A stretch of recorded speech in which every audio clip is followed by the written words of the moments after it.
جس کی عمر 20 سال سے لے کر 90 سال تک ہے، ہر آدمی جو ہے یہاں قرآن سیکھنے کی ترتیب بنائے اور ہفتے میں 2 دن صحیح، ہفتے میں 3 دن صحیح، ہفتے میں 5 دن صحیح قرآن ان سے پڑھیے، اور قرآن پڑھیے گا تو انشاءاللہ آپ کو اندازہ ہوگا۔ بہرحال میرے محترم بزرگ اور دوستو، آج مسلمانوں کو متحد ہونے کی ضرورت ہے۔ اس اصلاح معاشرہ کے پروگرام کے ذریعے سے میں ایک بات کہنا چاہوں گا کہ اپنے صفوں میں اتفاق پیدا کیجئے، دلوں کی نفرت کو دور کیجئے، دلوں میں محبت کو پیدا کیجئے، اس کے ساتھ ساتھ جو ہے رجوع اللہ کی طرف میں نے کہا تھا اپنے آپ کو سچا پکا مسلمان بنا لیجئے، اپنے آپ کو سچا پکا ایمان والا بنا لیجئے۔ ایمان کی عظیم و شان دولت اللہ تعالیٰ نے آپ کو دی ہے۔ پچھلے سال جو ہے کسی علاقے کے اندر جو ہے کسی برقع پوش لڑکی کو کالج کے اندر نہیں جانے دیا گیا۔ اس ملک کے اندر جو ہے پورے احتجاجات ہوئے۔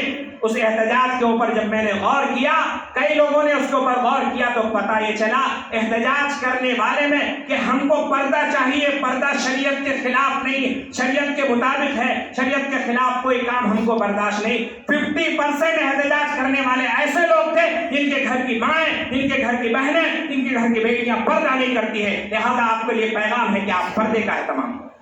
اس وقت یہ بات آئی تھی کہ اسکول اور کالجز قائم کیے جائیں، اپنا اسکول اور کالجز قائم کیجئے، اس علاقے کے اندر بھی چھوٹے لیول پر قائم کیجئے، بڑے لیول پر قائم کیجئے، اسکول اور کالجز قائم کیجئے، اور ایسا نظام بنائیے، ایسا سسٹم بنائیے، ایسا اسٹینڈرڈ بنائیے، ایسی کوالٹی ایجوکیشن دیجئے، ایسی کوالٹی تربیت دیجئے۔ کرسچن بھی کہے کہ ہماری بچی یہاں سیف رہے گی، ان کے اسکول میں داخلہ دلاؤ۔ دوسرے لوگ بھی کہیں گے ہماری بچی ان کے اسکول میں سیف رہے گی، ان کو اس جگہ داخلہ دلاؤ۔ لہذا بھائیو، بزرگ اور دوستو، اس اصلاح معاشرہ کے پروگرام میں آپ کو میں یہ کہنا چاہوں گا کہ ایک تو اللہ کی طرف توجہ دیجیے، دعاؤں کا اہتمام کیجیے، ذکر کا اہتمام کیجیے، مسجد کو آباد کیجیے، حلال روزی استعمال کیجیے، حرام روزی سے اپنے آپ کو بچائیے، اپنے آپ کو پریکٹیکلی مسلمان بنائیے، پریکٹیکلی مسلمان بنائیے۔ کسی کو دھوکہ نہیں کھائیں، کسی سے دھوکہ نہ لیں، کسی کو دھوکہ نہ دیں، یہ مسلمانوں کی نشانی ہے۔ اللہ کے نبی صلی اللہ علیہ وسلم نے ہم کو برپا کیا تھا پوری دنیا کی قیادت کے لیے، پوری دنیا کی رہبری اور رہنمائی کے لیے۔ جمعیت علماء کے سلسلے میں جو ہے پرسوں ممبئی اردو نیوز کے ایڈیٹر شکیل رشید خان نے ایک لیکھ لکھا تھا اداریہ میں، ایڈیٹوریل میں، کہ جمعیت علماء اس وقت پورے ہندوستان میں اصلاح معاشرہ کا جو کام کر رہی ہے کوئی دوسری تنظیم نہیں کر رہی ہے۔ پرسوں اس کا ایڈیٹوریل آیا ہے اور اداریہ آیا ہے، سمپادکیے میں لکھا انہوں نے اور کہا ہے کہ اس کو یہی نہیں تھامنا ہے بلکہ آگے بڑھانا ہے۔ آج صورتحال کیا ہے؟ ہمارے اسکول نہیں ہونے کی وجہ سے، ہمارے کالجز نہیں ہونے کی وجہ سے، نوجوانوں کی صحیح رہبری اور رہنمائی نہیں ہونے کی وجہ سے، باپ کی ماں کی نگرانی نہیں ہونے کی وجہ سے آج صورتحال یہ ہے کہ ہماری بچیاں جو ہیں غیروں کے اسکول میں جا کر پڑھتی ہیں اور غیروں سے سانٹھ گانٹھ نوز باللہ ہو جاتا ہے، اور باطلی سازش کے تحت جو ہے اس کو مرتد بنا کر کے اپنے مذہب کے اندر لے جا کر کے شادی کرتے ہیں۔ یہ ہمارے لیے بڑی شرم کی بات ہے، اس میں ہوش ناخن لینے کی ضرورت ہے۔ اپنے بچوں کی نگرانی کیجیے، موبائل اگر وہ استعمال کرتے ہیں تو موبائل کے اوپر جو ہے پاسورڈ لگانے مت دیجیے، ہر ایک کے لیے ان کا موبائل اوپن ہونا چاہیے کہ لڑکی کہاں جا رہی ہے، کہاں آ رہی ہے، کس سے بات کر رہی ہے، کس کا کال آ رہا ہے۔ سہیلیوں سے بھی بات زیادہ نہ کرنے دیجیے، لڑکوں کو دوستوں سے بھی زیادہ بات کرنے کی ضرورت مت دیجیے۔ میں ایک مختصر ایک بات کہہ کے آپ کو توجہ دلانا چاہوں گا۔ ابھی 1 مہینہ پہلے پونا کے اندر ایک مسجد کے امام 20-25 سال سے اس مسجد میں امامت کر رہے تھے، غریب تھے، بچی پڑھی، اعظم کیمپس میں پڑھی، لاک ڈاؤن کے بعد گریجویشن اس کا کمپلیٹ ہوا، وہ کام کو جا رہی تھی، غریب امام ہے۔ اگر امام غریب ہے تو مزدوری کے لیے بچی کو کام کے لیے بھیجا، اگر آپ اس کی کفالت کرتے، پوری ذمہ داری لیتے تو اپنی بچی کو نہیں بھیجتا، اور بھیجا، اور 2-3 سال تک کام۔ یہ نومبر کے مہینے میں اس کی شادی ہونے والی تھی، نومبر کے مہینے میں اس کی شادی ہونے والی تھی، 24 سال کی بچی ہے۔ وہ بچی غیر مسلم کے ساتھ شادی کر کے چلی گئی۔ فرش خانہ پولیس اسٹیشن کے اندر اس کو بلایا گیا، آمنے سامنے بٹھایا گیا، پوچھا گیا کیا کرنا چاہتی؟ ماں باپ سب لوگ حاضر تھے، جہاں شادی ہونے والی تھی وہ بھی حاضر تھے، اس کا سسر بھی حاضر تھا۔ اس نے کہا میں نہیں جا سکتی، میں نے اس سے وعدہ کر دیا ہے۔ پولیس نے فائل سمیٹا اور کہا جاؤ۔ ہماری صورتحال یہ ہے کہ آج مسلم علماء کی بچیاں، عالموں کی بچیاں بھی محفوظ نہیں ہیں، تو ہم کو خبر رکھنے کی ضرورت ہے۔ محلے کی عالم کی، محلے کے امام کی خبر گیری کیجیے، اپنے گھر کے بچے اور بچیوں کی خبر گیری کیجیے۔ آج کے اصلاح معاشرہ کا پیغام یہ ہے کہ آپ لے کر جائیں، گھر والوں کو نماز کا اہتمام کرنے کے لیے کہیں۔ آپ گھر میں نماز کے لیے، ہم یہاں نماز پڑھ کر جاتے ہیں۔ ایک بات آخر میں یہ کہہ دوں، تقریباً آدھا گھنٹہ ہو گیا، آخر میں ایک بات کہہ دوں کہ ہماری سب سے بڑی غلطی یہ ہوتی ہے کہ آئندہ میں گزارش کرنا چاہوں گا انتظامیہ سے کہ آئندہ اس طرح کا جلسہ کبھی آپ منعقد کریں تو اس محلے کی جس مسلم خواتین ہیں ان کو بھی نیچے کے کسی حصے میں یا اوپر کے کسی حصے میں پردے میں لا کے رکھیں، ان تک بھی دین کا پیغام، ان تک بھی دین کا میسج، ان تک بھی دین کی باتیں عام پہنچے۔ پچھلے 100-200 سالوں سے اس ملک کے اندر ہوا ہے کہ مسلمان مردوں کو دین کی ساری باتیں ملی ہیں لیکن مسلم عورتوں کو مکمل طور پر نہیں مل سکی ہے، لہذا اس پیغام کو آپ لے کر جائیے۔ دوسری چیز یہ ہے کہ اپنے گھر والوں کو نماز کا اہتمام کرنے کے لیے اس طریقے سے کہیے۔ ہم جا کے کہتے ہیں آپ نماز پڑھے کیا؟ نماز نہیں پڑھے تم، نماز پڑھنا چاہیے، تو آپ کا رویہ انداز چینج ہونا چاہیے۔ آپ جا کر پوچھیں ہم نماز پڑھ کر آئے ہیں، آپ نے نماز پڑھا کیا؟ گھر والے کہے نہیں، تو بولے ایسی عورت کے ہاتھ کا کھانا کیسے کھاؤں جس نے نماز نہیں پڑھی؟ اس ترتیب سے آپ ان کو سمجھائیں گے تو آپ کے گھر کی عورتیں نماز پڑھیں گی، گھر کی عورتیں نماز پڑھیں گی تو بچیاں نماز پڑھیں گی، بچیاں نماز پڑھیں گے تو آپ کا گھر دیندار بنے گا، اللہ کی رحمتیں اس کے اوپر نازل ہوگی، اللہ تبارک و تعالیٰ کے فرشتے، رحمت کے فرشتے آئیں گے آپ کے اندر، گھر کے اندر برکتیں ہوں گی، جتنا کمائیں گے اللہ تعالیٰ اس سے زیادہ برکت دے گا۔ اللہ تعالیٰ سے دعا فرمائے اللہ تعالیٰ اصلاح معاشرہ کے اس جلسے کو کامیاب فرمائے، اللہ تعالیٰ اس میں محنت کرنے والوں کو جزائے خیر عطا فرمائے، اللہ تبارک و تعالیٰ فلسطین کے مسلمانوں کی مدد فرمائے، پوری دنیا کے مسلمانوں کی مدد فرمائے۔ اس ملک کے اندر جو حالات پیدا کیے جا رہے ہیں، مسلمانوں اپنے آپ کو دین پر چلنے کا پابند بنا لو، اپنے آپ کو شریعت پر چلنے کا پابند بنا لو، اپنے آپ کو سچا پکا مسلمان بنا لو، اللہ کے نبی کی سنت سے محبت کرنے والے بن جاؤ۔ ہی محمد سے وفا تو نے تو ہم تیرے ہیں، ہی محمد سے وفا تو نے تو ہم تیرے ہیں، یہ یہاں چیز ہے کیا؟ لوح و قلم تیرے ہیں۔ اللہ تبارک و تعالیٰ نے کہا ہے، پھر علامہ اقبال نے کہا ہے، ماحول سے حیات کا سودا نہ کیجیے، ماحول سے حیات کا سودا نہ کیجیے، کردار سے بنائیے معیار زندگی۔ علامہ اقبال نے ایک اور جھنجھوڑنے والی بات کیا تھا، کہا تھا تیرے بحر کے موجوں میں اضطراب نہیں، خدا تجھے کسی طوفان سے آشنا کر دے، خدا تجھے کسی طوفان سے آشنا کر دے کہ تیرے بحر کے موجوں میں اضطراب نہیں۔ دل میں ہلچل پیدا کیجیے، دل میں جوش اور جذبہ پیدا کیجیے، اپنے بچوں کی تربیت کیجیے، بچوں کو پڑھائیے، اعلیٰ تعلیم دلائیے، اللہ اچھے ایجوکیشن میں دلائیے۔ آج ہی صبح ایک انٹرویو دیکھ رہا تھا کہ بہار کے ایک غریب بستی کی، ایک دیہات کی بچی ہما، اس نے جو ہے ٹاپ 10 میں IAS میں پاس کی ہے۔ آج صبح میں نے اس کا آدھا گھنٹہ انٹرویو سنا ہے۔ ہم جو ہیں اللہ کا فضل ہے، اللہ کا کرم ہے، عالم ہیں، مفتی ہیں۔ قاری اقبال صاحب نے کہا کہ میں نے BA کیا، AA کیا، BEd کیا، ٹیچر ہوں اور دنیا کی تمام چیزوں کی بھی خبر رکھتا ہوں، اردو، ہندی، انگریزی، عربی، فارسی، ان لینگویجز کو جانتا ہوں، سمجھتا ہوں۔ آپ بھی اپنے بچوں کو اس قابل بنائیے۔ اور عام طور پر میں اسکولوں میں جاتا ہوں، دیکھتا ہوں ڈراپ آؤٹ بچے کیوں ہوتے ہیں؟ بچپن سے ماں باپ کا پیار 10ویں تک ہوتا ہے، جس کی وجہ سے بچوں کی صلاحیتیں کمزور ہو جاتی ہیں، جس کی وجہ سے بچے ڈراپ آؤٹ ہوتے ہیں، 11ویں 12ویں میں آگے چل نہیں پاتے ہیں، پھر کسی کام کو لگ جاتے ہیں۔ اعلیٰ تعلیم دلائیے، کوالٹی تعلیم دلائیے، یقین جانیے دنیا آپ کی قدر کرے گی۔ اللہ تعالی ہم سب کو 100% عمل کی توفیق نصیب فرمائے۔ وآخر دعوانا ان الحمد للہ رب العالمین۔